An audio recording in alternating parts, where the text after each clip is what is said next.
Have you ever wondered about getting an intramuscular injection or an IM shot? It's a common medical procedure, but it can still make people a little nervous. Today, we're going to demystify the process in a real hospital setting. First, the healthcare professional will select the injection site. A common and safe area is the gluteal muscle in the buttock. This large muscle is ideal for certain medications. The area is cleaned thoroughly with an alcohol swab to prevent any infection. This step is super important for your safety. Then, the injection is administered quickly and professionally.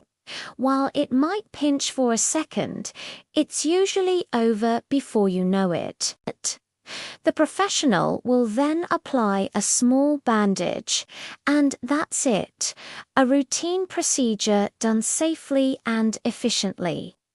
If you have any questions about your own medical care, always talk to your doctor.